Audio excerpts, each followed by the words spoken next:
पुष्यभूति वंश या वर्धन वंश। गुप्त वंश के पतन के बाद जिन नए राजवंशों का उदय हुआ उनमें मैत्रक, मोखरी, पुष्यभूति, परवर्ती गुप्त और गौड़ मुख्य हैं। इन राजवंशों में पुष्यभूति वंश के शासकों ने सबसे विशाल समाज स्थापित किया। पुष्यभूति वंश के संस्थापक पुष्यभूति था। इसकी राजधानी थानेश्वर थी, जो कि हरियाणा प्रांत के करनाल जिले में स्थित वर्तमान थानेश्वर नामक स्थान है। प्रभाकर वर्धन इस वंश की स्वतंत्रता का जन्मदाता था तथा प्रथम प्रभावशाली शासक था, जिसने परम भट्टाकर और महाराजाधिराज जैसे सम्मानजनक उपाधियां धारण की। प्रभाकर वर्धन की पत्नी यशोमती से पुत्र राजवर्धन और हर्षवर्धन था। एक कन्या राजश्री उत्पन्न हुई। राजश्री का विवाह कनौज के मोखरी राजा ग्रहवर्मन के साथ हुआ। मालवा के शासक देवगुप्त ने ग्रहवर्मा की हत्या कर दी और राजश्री को बंदी बनाकर कारागार में डाल दिया। राजवर्धन ने देवगुप्त को मार डाला, परंतु देवगुप्त के मित्र गौड़ नरेश शशांक ने धोखा देकर राजवर्धन की हत्या कर दी। इम्पॉर्टेंट नोट है, शशांक शैव धर्म का अनुयायी था। इसने बोध वृक्ष यानी बोध गया में जो बोध वृक्ष था उसको कटवा दिया था। राजवर्धन की मृत्यु के बाद 606 ईस्वी में ईसा पूर्व में 16 वर्ष की अवस्था में हर्षवर्धन थानेश्वर की गद्दी पर बैठा। हर्ष को शीलादित्य के नाम से भी जाना जाता था। इसके परम भट्टारक नरेश की उपाधि धारण की। हर्ष ने शशांक को पराजित करके कनौज पर अधिकार कर लिया था। उसने अपनी राजधानी बनाया। हर्ष और पुलकेशिन द्वीप के बीच नर्मदा नदी के तट पर युद्ध हुआ, जिसमें हर्ष की पराजय हुई। चीन यात्री होंगसेंग हर्षवर्धन के शासनकाल में भारत आया। हुएनसोंग को यात्रियों में राजकुमार, नीति का पंडित एवं वर्तमान शकमुनि कहा जाता है। वह नालंदा विश्वविद्यालय में पढ़ने एवं बौद्ध ग्रंथ संग्रह करने के उद्देश्य में भारत आया था। हर्ष 641 ईसा पूर्व में अपने दूत चीन भेजे तथा 643 ईस्वी एवं 645 ईस्वी ईसा पूर्व में 2 चीनी दूत उनके दरबार में आए।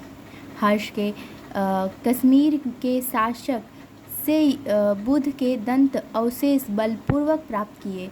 हर्ष के पूर्वज भगवान शिव और सूर्य के अनन्य उपासक थे। प्रारंभ में हर्ष भी अपने कुल देवता शिव का परम भक्त था। चीन यात्री हंसोंग से मिलने के बाद उसने बौद्ध धर्म की महायान शाखा को राजश्रेय प्रदान किया तथा वह पूर्ण बौद्ध बन गया।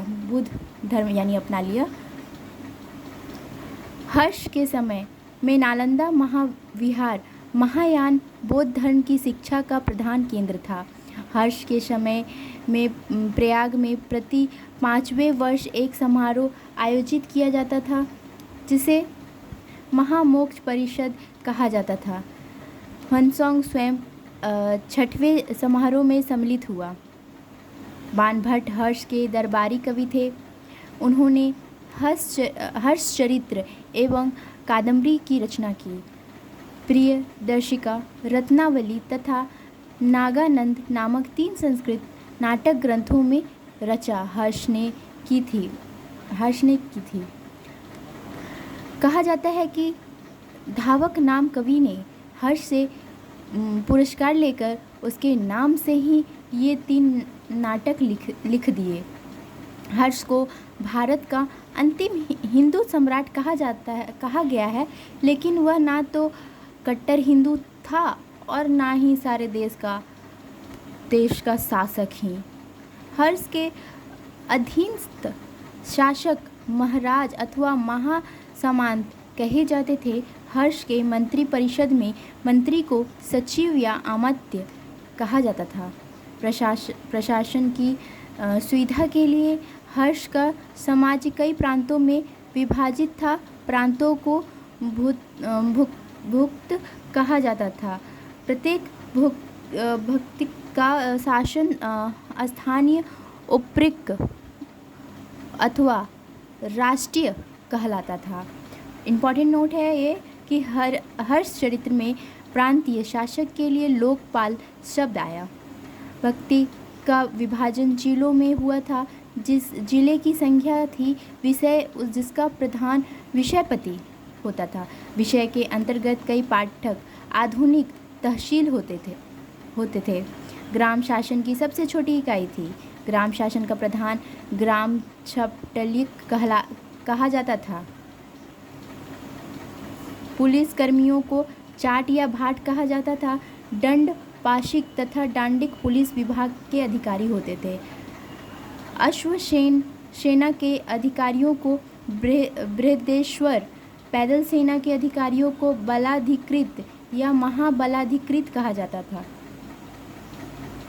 हर्ष चरित्र में सिंचाई के साधन के रूप में तुला यंत्र, जल पंप का उल्लेख मिलता है। हर्ष के समय मथुरा सूती वस्त्र के निर्माण के लिए प्रसिद्ध था। धन्यवाद।